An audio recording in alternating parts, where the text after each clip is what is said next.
एक यूनानी पुराण कथा है। नार्सिसस नाम का एक अति सुंदर युवा था। प्रतिध्वनि नाम की एक युवती के प्रेम में पड़ गया। ये नाम भी विचारणीय है। व्यक्ति प्रतिध्वनियों के प्रेम में ही पड़ते हैं। जहां तुम्हें अपनी आवाज सुनाई पड़ती है, जहां तुम्हें अपने अहंकार को ही तृप्ति मिलती है, जहां तुम छुपे रूप में अपने को ही पाते हो, वहीं तुम्हारा प्रेम पैदा हो जाता है। तुम्हारा प्रेम तुम्हारे अहंकार का ही विस्तार है। प्रतिध्वनि भी उसके प्रेम में पड़ गई। प्रतिध्वनि तो प्रेम में पड़ेगी, क्योंकि वो तुम्हारी ही आवाज की गूंज है। उसका तुमसे होने का कोई अलग न तो संभावना है न उपाय है। पर एक दिन एक दुर्घटना हो गई, होनी ही थी, क्योंकि प्रतिध्वनियों के धोखे में जो पड़ जाए, अपनी ही आवाज को सुन के उसके ही प्रेम में पड़ जाए, उसके जीवन में दुर्घटना निश्चित है। नार्सिसस जंगल में गया था, एक झील में, शांत झील में, हवा की लहर भी न थी। उसने स्वयं के प्रतिबिंब को देखा, वो मोहित हो गया। झील तो दर्पण थी, अपना ही चेहरा देखा, पर पहली बार देखा। वो इतना प्यारा था, और अपना चेहरा किसको प्यारा नहीं? अपना ही चेहरा लोगों को प्यारा है। सम्मोहित हो गया नार्सिसस, जैसे जड़ हो गया। मोह जड़ता लाता है। हिलने में भी डरने लगा कि हिला तो कहीं प्रतिबिंब टूट ना जाए। आंखें ठगी रह गईं, वहां से हटा ही नहीं। प्रतिध्वनि प्रतीक्षा करती रही, और जब नार्सिसस न लौटा तो प्रेम मर गया। प्रतिध्वनि तो तुम्हारी ही आवाज गुनगुनाते रहो तो ही गूंज सकती है। जब तुम्हारी आवाज न गूंजी, थोड़ी देर प्रतिध्वनि गूंजती रहेगी पहाड़ों में, फिर खो जाएगी। नार्सिसस न लौटा। कहते हैं नार्सिसस खड़ा खड़ा उस झील के किनारे जड़ हो गया, एक पौधा हो गया। नार्सिसस नाम का एक पौधा होता है। वो पौधा झीलों के पास, झरनों के पास, नदियों के पास पाया जाता है। तुम्हें कहीं पौधा मिल जाए तो गौर से देखना, तुम उसे सदा पानी में झांकता हुआ पाओगे। तो वो अपने प्रतिबिंब को देखता है। ये पुराण कथा बड़ी अद्भुत है। अगर तुम अपने में ही ज्यादा मोहित हो गए तो चैतन्य खो जाता है। तब तुम आदमी नहीं रह जाते, पौधे हो जाते हो। तब तुम्हारे भीतर की मनुष्यता विलीन हो जाती, तुम्हारे भीतर की आत्मा नकार हो जाती, तुम वापस गिर जाते हो, तुम पतित हो जाते हो। पौधे का भी कोई स्वातंत्र है। मनुष्य स्वतंत्र है, चल सकता है। पौधा बंधा है, पैर नहीं है उसके पास, जड़ें। ये नार्सिसस का पौधा हो जाना केवल इस बात की सूचना देता है कि जो व्यक्ति भी अहंकार के प्रतिबिंबों में उलझ जाएगा, उसके पैर भी नष्ट हो जाते हैं, जड़ें हो जाती, वो रुक जाता, उसकी गति ठहर जाती, हिलने डुलने की भी स्वतंत्रता खो जाती।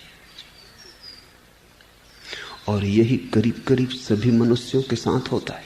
उपनिषद कहते हैं कोई पत्नी को थोड़ी ही प्रेम करता है, पत्नी के द्वारा अपने को ही प्रेम करता है। कोई बच्चों को थोड़ी ही प्रेम करता है। बच्चों में बच्चों के द्वारा अपने को ही प्रेम करता है। बच्चे भी दर्पण हैं, पत्नी भी दर्पण है, और हर मनुष्य नार्सिसस है।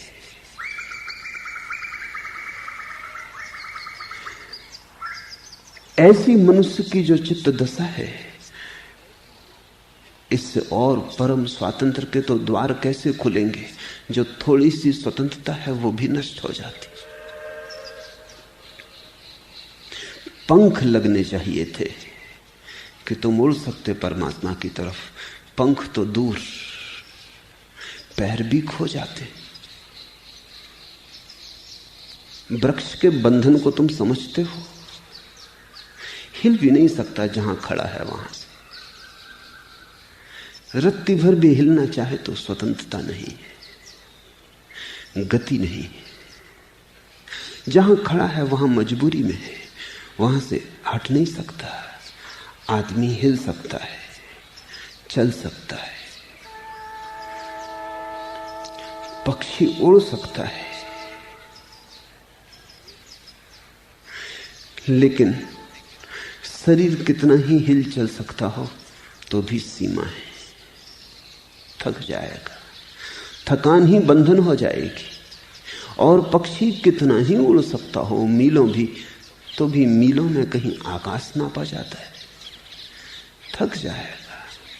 शरीर की सीमा है, और स्वतंत्रता तो तभी स्वतंत्रता है जब असीम हो। आत्मा की स्वतंत्रता चाहिए। आत्मा में पंख लगे, आत्मा उड़ सके कि फिर कोई सीमा ना हो, कहीं कोई दीवार ना रोके, कहीं कोई जंजीरें ना हो। उस घड़ी को ही हमने मोक्ष कहा है। मोक्ष की तलाश है। सुख के नाम से तुम मोक्ष ही खोजते हो, इसलिए तो हर सुख तुम्हारा दुख हो जाता है। क्योंकि जब तुम पाते हो मोक्ष नहीं मिला, उल्टे बंधन मिले, तो सुख सुख नहीं मालूम होता। तुम धन भी खोजते हो तो मोक्ष के लिए सोचते हो धन से स्वतंत्रता मिलेगी, थोड़े हाथ पैर खुलेंगे, थोड़ा तुम चल फिर सकोगे। गरीब का आकाश बड़ा छोटा है, अमीर का जड़ा बड़ा होगा, थोड़ी सुविधा होगी। लेकिन जब तुम धन पा लेते हो तब तुम पाते हो ये तो गरीब से भी छोटा आकाश हो गया। ये धन पंख नहीं बना, जंजीरें बन गया। अब इसे छोड़ के तुम हट ही नहीं सकते। कहानियां हैं कि अमीर मर जाते हैं तो मर के सांप होकर बैठ जाते हैं अपनी तिजोरियों पर। जिंदा हालत में भी वो सांप ही होकर बैठे रहते। मरने के बाद क्या होता है इसमें जाने की बहुत जरूरत नहीं। जिसके पास धन है, धन कहीं खो ना जाए इस चिंता से भयातुर रहता है, बैठा ही रहता है, पहरा देता रहता है।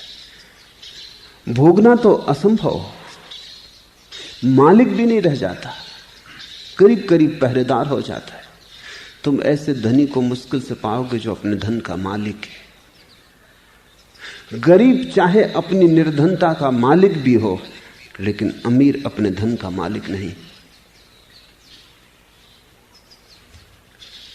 धन को भी आदमी गौर से खोजोगे तो स्वतंत्रता के लिए ही चाहता है।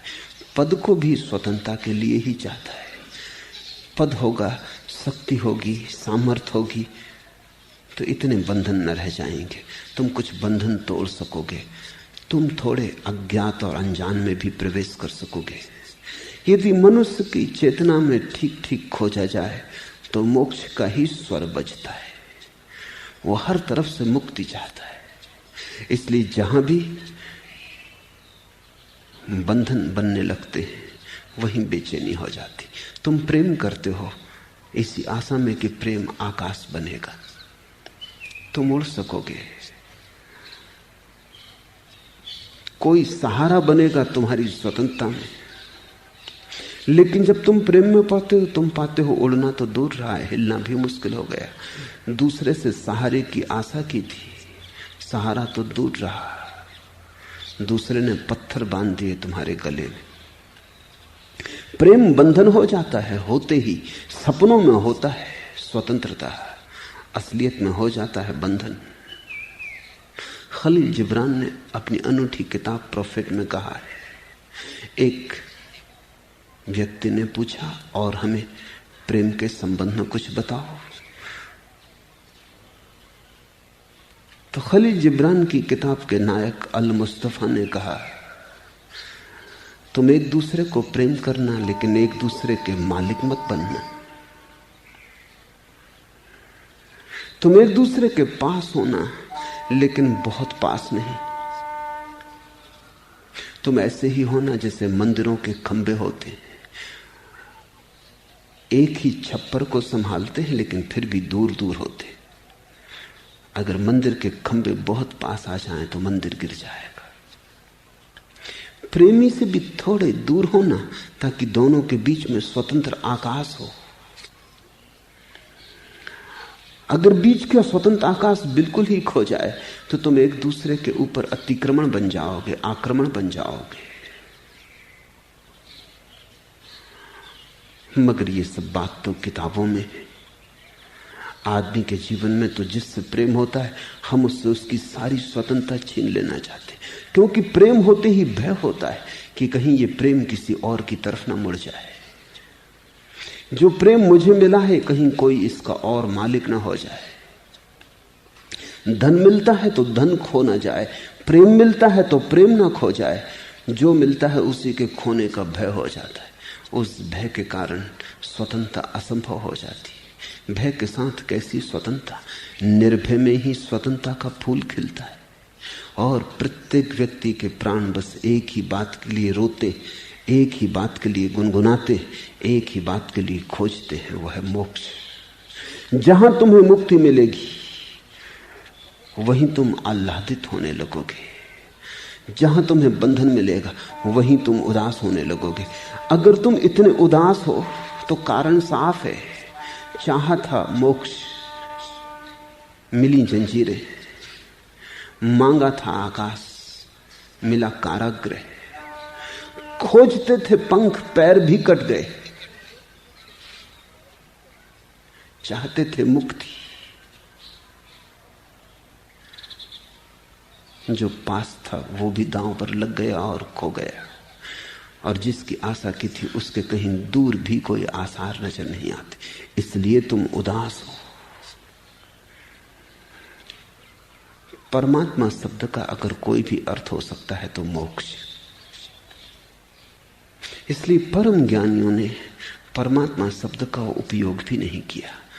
महावीर मोक्ष की बात करते हैं, परमात्मा की नहीं, क्योंकि परमात्मा शब्द के साथ बड़ी भ्रांतियां जुड़ गई, उसके साथ भी बड़े कारागृह जुड़ गए।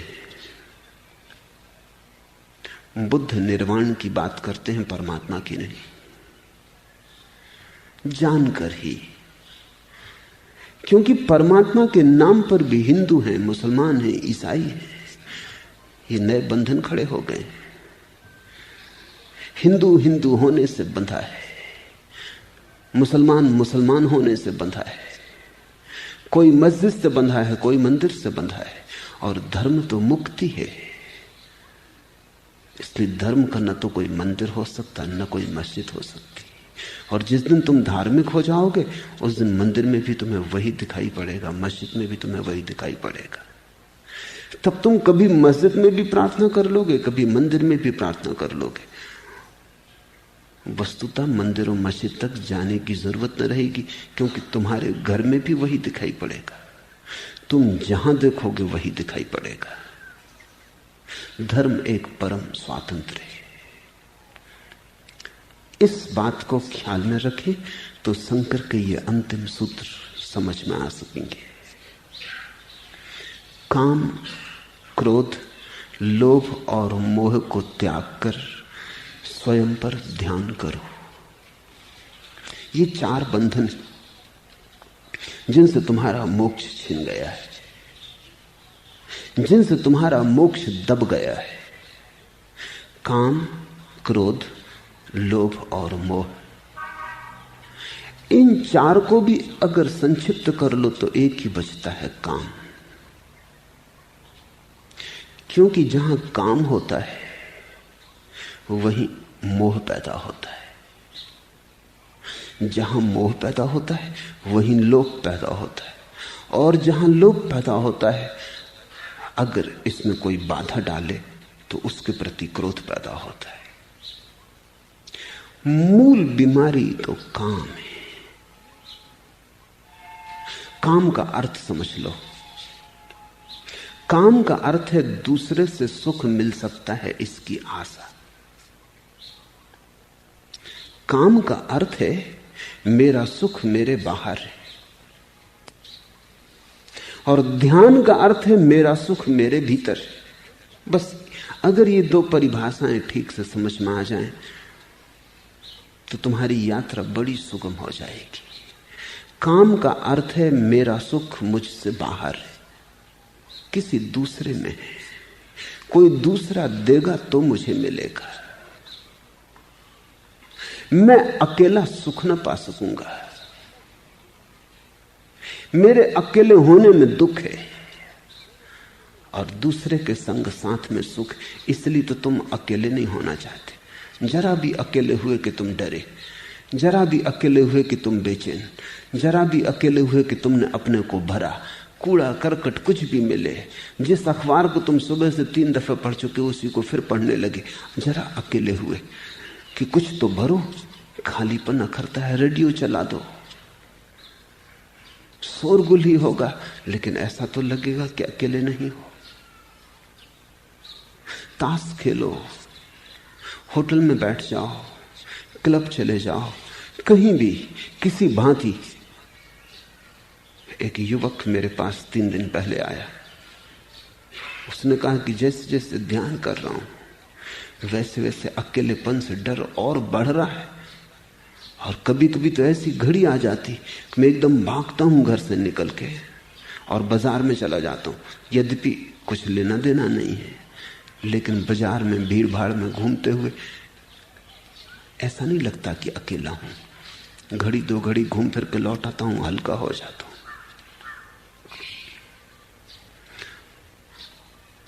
तुम जिसको अपने जीवन की व्यस्तता कहते हो, उसमें से बहुत सी व्यस्तता तो जरूरी नहीं है, उसमें से बहुत सी व्यस्तता तो तुम काट सकते हो, उसमें से बहुत सा समय तो विश्राम का हो सकता है। लेकिन मामला ऐसा नहीं है कि काम जरूरी है, मामला ऐसा है कि बिना काम के तुम अकेले हो जाते हो। पश्चिम में मनोवैज्ञानिक एक नई चिंता से भर गए। वो चिंता पहली दफे मनुष्य जाति के इतिहास में आई है, और वो चिंता यह है कि इस सदी के पूरे होते होते कम से कम पश्चिम के कुछ मुल्कों में, अमेरिका में, स्वीडन में इतनी सुख सुविधा हो जाएगी और सारा काम करीब करीब स्वचालित यंत्रों से होने लगेगा कि आदमी के पास बहुत समय बचेगा। तो मनोवैज्ञानिकों को बड़ा खतरा है कि आदमी करेगा क्या, क्योंकि अभी खाली होने की योग्यता आदमी की नहीं है, अभी चुप बैठने की क्षमता आदमी की नहीं। थोड़ा सोचो, सारा काम यंत्र कर देता हो और तुम्हारे पास कुछ काम ना बचे। अभी यद्यपि तुम रोते हो कि काम ही काम है, कोई फुर्सत नहीं, अभी तुम सोचते भी हो कि फुर्सत मिल जाए तो तुम कुछ विश्राम कर लो, यद्यपि अभी भी जब फुर्सत मिलती तुम विश्राम करते नहीं। रविवार की छुट्टी काटे नहीं कटती। रविवार की छुट्टी काटने को तुम कितने उपाय करते हो। पिकनिक को चले, कोई उपद्रव ना था तो उपद्रव बांधा, घर नहीं बैठे रह सकते। छुट्टी काटे नहीं कटती। रविवार के दिन तुम सोमवार की राह देखने लगते हो, कब सुबह हो, कब तुम अपने काम में लगो। थोड़ा सोचो कि पूरा जीवन रविवार की छुट्टी हो, तुम बच सकोगे उतने विश्राम में? तुम झेल सकोगे उस शांति को, उस एकांत को? नहीं, तुम कुछ ना कुछ खतरे कर लोगे। तुम कुछ झंझटें खड़ी करोगे, तुम कुछ उपाय करोगे जिसमें तुम उलझ जाओ। मनोवैज्ञानिक कहते हैं कि हमें कुछ ऐसे काम खोजने पड़ेंगे जिनकी कोई जरूरत तो ना होगी, लेकिन लोग जो खाली नहीं बैठ सकते उनको हमें देना पड़ेंगे। और एक बड़ी अनूठी बात ख्याल में आनी शुरू हुई है, और वो ये कि जो लोग बिल्कुल खाली बैठने को राजी होंगे उनको सरकार तनख्वाह देगी कि वो खाली बैठने के लिए राजी। जो काम करेंगे उनको तनख्वाह नहीं मिलेगी, क्योंकि काम भी लो और तनख्वाह भी लो, दोनों एक साथ। ये आज हमें अजीब लगता है, और कम से कम पूरब के मुल्कों में तो बहुत अजीब लगता है, जहां गरीबी है, जीवन बड़ा दुविधापूर्ण है। लेकिन पश्चिम के मुल्कों में ये घड़ी करीब आ रही, 20 वर्षों के भीतर, इस सदी के पूरे होते होते जो लोग खाली बैठने को राजी होंगे उनको सज्जन कहा जाएगा, जो नहीं बैठने को राजी होंगे वो दुर्जन समझे जाएंगे। खाली लेकिन वही बैठ सकता है जिसे थोड़ा ध्यान का रस लगाओ। इसलिए आकस्मिक नहीं है कि पश्चिम में ध्यान की इतनी तीव्र जिज्ञासा पैदा हुई। अकारण कुछ भी नहीं होता। जब कोई चीज घटने के करीब होती है तो चेतना उस तरफ उत्सुक होने लगती है। अगर तुम यहां मेरे पास पश्चिम से दूर दूर से आते लोगों को देखते हो तो आकस्मिक नहीं है, बड़ी तीव्र आकांक्षा पैदा हुई कि स्वयं के साथ अकेले होने का सुख क्या है उसे जानना जरूरी है, क्योंकि दूसरे के साथ न तो सुख कभी मिला है न मिल सकता है। दूसरे के साथ केवल दुख मिला है, लेकिन मजबूरी यह है कि अकेले होने की हम कला नहीं जानते। इसलिए दूसरे के साथ दुख मिले, नरक मिले तो भी कोई उपाय नहीं, रहना तो दूसरे के साथ ही पड़ेगा, क्योंकि अकेले होने में और भी महानरक हो जाता है। तो अकेले के नरक से हम सदा दूसरे का नरक चुन लेते हैं। कम से कम दूसरा तो मौजूद है, नरक ही सही, थोड़ी बातचीत तो हो लेती, झगड़ा ही सही। तुमने कभी ख्याल किया कि अगर तुम खाली छोड़ दिए जाओ तो तुम कहोगे इससे बेहतर दुश्मन के साथ होना। अपने साथ होने से भी बेहतर दुश्मन के साथ होना लगता है। झगड़ा तो होगा, गाली गलौज तो होगी, कुछ जीवन तो मालूम होगा। ये मुर्दे की तरह बैठे ऐसे तो बिखर जाएंगे, ऐसे तो फिसल जाएगा मकान। कुछ करो, उठो। लोग अपने कमरे में उठ के कुछ भी करने लगते हैं। मैं ट्रेन में बहुत दिनों तक यात्रा करता था तो अक्सर ऐसा हो जाता कि कमरे में मैं और दूसरा आदमी अकेला होता, तो मैं देखता रहता कि दूसरा आदमी क्या कर रहा है। मैं उससे बोलता भी नहीं, क्योंकि मेरे बोलने से वो उसकी असलियत का पता ही नहीं चलेगा। बोलने की तो वो इच्छा ही में है। वो कई दफा कोशिश भी करता बोलने की, आप कहाँ जा रहे हैं, मैं हाँ हूं करके जवाब दे के फिर अपनी आंख बंद कर लेता। जब वो थोड़ी देर में समझ जाता कि यह आदमी बातचीत के योग्य नहीं है, तब वो उसका असली रूप प्रकट होता। वो कभी अपना सूटकेस खोलेगा, मैं देख रहा हूं कि कोई काम नहीं है उसको, फिर बंद कर देगा, फिर जमा लेगा, खिड़की खोलेगा, बंद करेगा, बेचैनी है, पंखा चलाएगा, बंद कर देगा, बाहर हो आएगा, चाय ले आएगा, हर स्टेशन पर उतर के भजी खरीद लेगा, कुछ भी कर रहा है। नौकर को बुला लेगा घंटी बजा के, उसी से बातचीत करने लगेगा। लेकिन उसकी बेचैनी मैं समझता हूं। ये 24 घंटे उसे अकेले होने को मिले हैं, ये काट रहे हैं, ये कांटे की तरह चुभ रहे हैं, इनको झेलना मुश्किल है। यद्यपि अगर तुम मुझसे पूछो तो वो कहेगा कि कहां फुर्सत है, कभी ध्यान भी करना चाहता हूं तो फुर्सत नहीं है। अब ये 24 घंटे मिले थे, 24 घंटे में तो आदमी महावीर हो जाए। अगर 24 घंटे एक स्वर से शांत हो जाए, 24 घंटे तो मैं ज्यादा कह रहा हूं, जैनी नाराज ना हो, क्योंकि महावीर ने तो कहा है 48 मिनट में।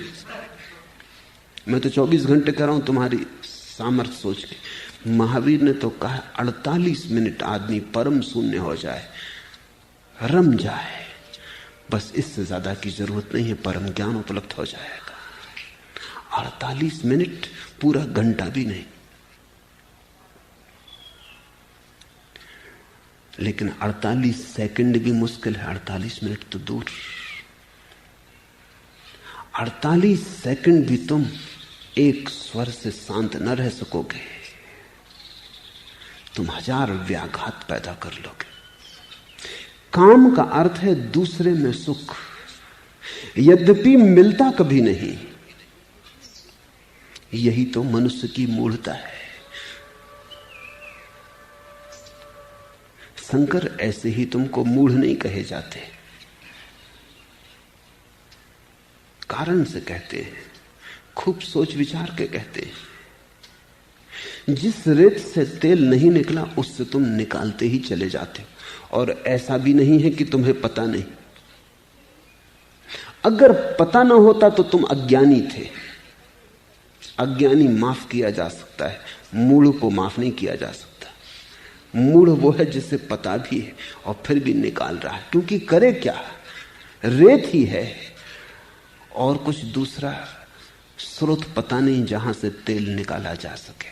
खाली भी नहीं बैठा रह सकता, तो रेत से ही निकाल रहा है। तुम जरा गौर करो अपने जीवन पर। ये मूढ़ता की बात तुमसे ही कही गई है, इसे थोड़ा विचार करो। तुमने कितनी बार काम वासना नहीं की, कितनी बार तुम कामातुर नहीं हुए, कितनी बार मन काम के मेघों से आच्छन्न नहीं हुआ। कभी वर्षा हुई, कभी तृप्ति हुई, कभी संतोष फला, कभी सुख आया। लेकिन तुम सोचने में भी डरते हो कि अगर इस पर सोचेंगे तो खतरा है, फिर करेंगे क्या। यही तो एक उलझाव है। इससे ही तो अपने को किसी तरह उलझाए, किसी तरह जीवन को काटे जा रहे हैं। अगर ये खेल भी बंद हो गया तो फिर हाथ खाली। काम वासना ही पूरा खेल है, पूरा संसार है। उसी में तुम उलझे, उसी में तुम दबे, उसी में तुम बोझिल चलते चले जाते हो, और जानते हुए कि ये राह कहीं ले नहीं जाएगी, कभी नहीं ले गई है। लेकिन मन धोखा दिए जाता है। मन कहता है अभी तक ना ले गई हो, लेकिन हो सकता है कल ले जाए। किसी को ना ले गई हो सकता है मुझे ले जाए, हो सकता है मैं अपवाद हूं। ऐसा प्रत्येक व्यक्ति सोचता है।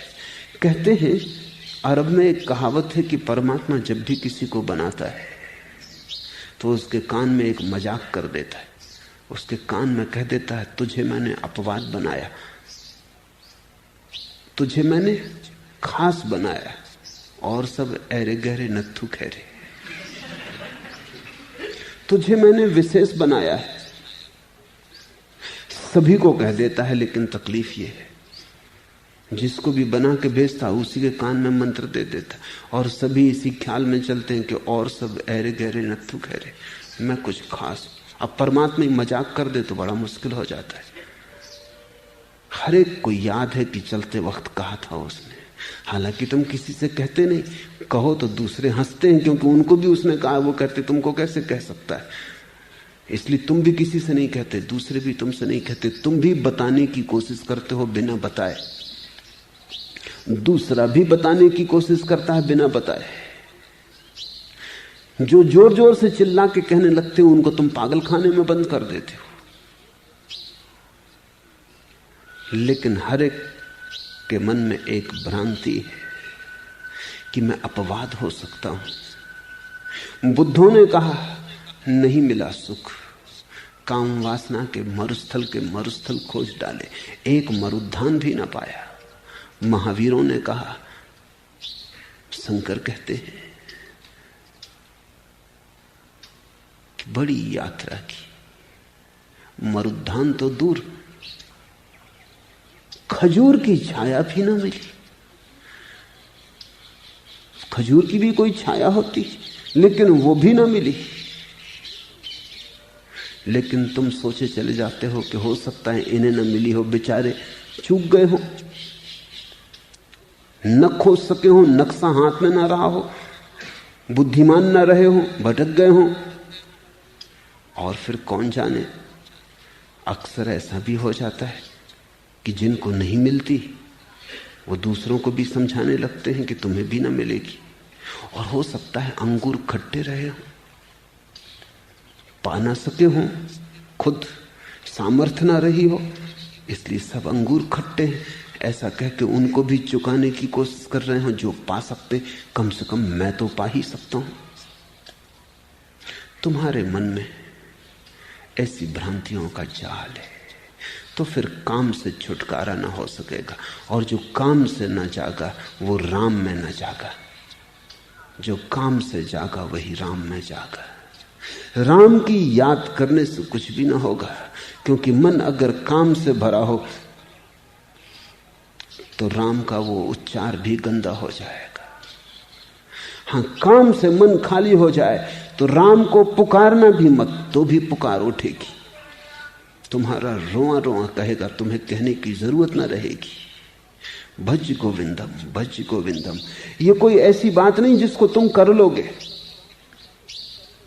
ये कोई तुम्हारे कंठ की बात नहीं है, न तुम्हारे ओंठों की, न तुम्हारी जिह्वा की। ये तो जब तुम्हारे भीतर से काम गिर जाएगा तो उठेगी। ये तो तुम अचानक पाओगे कि तुम्हारे रोए रोए से यही सुगंध उठ रही। ये उठती है जब काम गिर जाता है, क्योंकि काम में जो ऊर्जा संलग्न थी वो मुक्त हो जाती है, वही राम की तरफ आरोहण बन जाती है। काम है दूसरे में सुख की भ्रांत आशा, राम है अपने में सुख को पा लेना, और वही एकमात्र पाने की जगह है। जिनने भी कभी पाया वैसे ही पाया, जिनने भी गंवाया तुम्हारे ढंग से गंवाया। इसलिए शंकर कहते हैं मूढ़ चेतो जागो। लेकिन अपने में मूढ़ को देखना बड़ा कठिन है। मुल्ला नसरुद्दीन के गांव में नाटक हो रहा था। नाटक में एक मूर्ख की भी जरूरत थी। तो गांव में जो एक नेताजी थे उनको लोगों ने चुना। नेताजी ऐसे जन्मजात मूर्ख थे, न होते तो नेताजी न होते। अब कोई नेता होने पड़ा है जिसे थोड़ी बुद्धि हो। नाहक गाली खाने खवाने को, जूता फेंकवाने को, सड़े टमाटर झेलने को किसको मर्जी, किसको प्रयोजन। मगर जूता फेंको कि सड़े टमाटर फेंको कि गाली गलौज बको, नेता जमे ही रहते थे। ऐसे तो वो नेताजी हो गए थे, ज्यादा दिन तक टिक गए थे। जिनमें थोड़ी अकल थी वो भाग भी गए। लोगों ने उन्हीं से प्रार्थना की।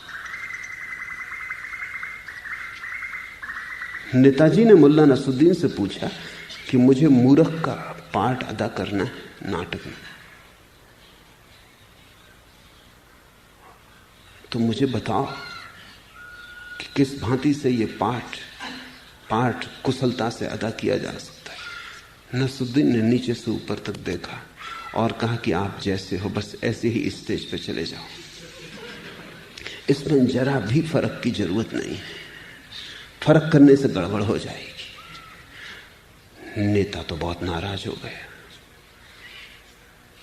उसने कहा कि मुझे पता है, और तुम गांव में भी अफवाह करते हो, लोगों को बात करते हो कि मैं नंबर 1 का मूर्ख हूं। अब आज मेरे सामने ही बात जाहिर हो गई। धमकाया बहुत। नसरुद्दीन ने कहा आपसे सच कहता हूं, अल्लाह की कसम, नंबर पहला मैंने कभी नहीं कहा। मूर्ख कहा हो भला, नंबर पहला मैंने कभी नहीं कहा। क्योंकि तुम तो नंबर पहले अगर वहां भी होने का मौका हो तो चूकोगे नहीं। नंबर पहला वही तो नेता की दौड़ है।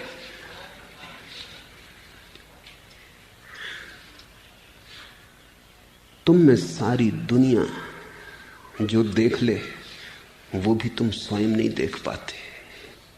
आंख के अंधे। सबको जो पहचान में आ जाए वो भी तुम्हारी पहचान में नहीं आता। इससे बड़ी मूढ़ता और क्या हो सकती है इस संसार में। कि जिन जिन अनुभवों से तुम हजारों बार गुजर चुके हो और एक भी बार सुख नहीं पाया, उनकी फिर आकांक्षा करने लगते हो। कब जागोगे? क्योंकि काम में जो सोया है वही सोया है, जो काम से जागा है वही जागा है। और काम से जागो तो ही ध्यान की यात्रा शुरू होती, क्योंकि ध्यान का अर्थ है स्वयं में है सुख। दूसरे में हारो, बहुत खोज चुके, पछताओ, वापिस घर आओ।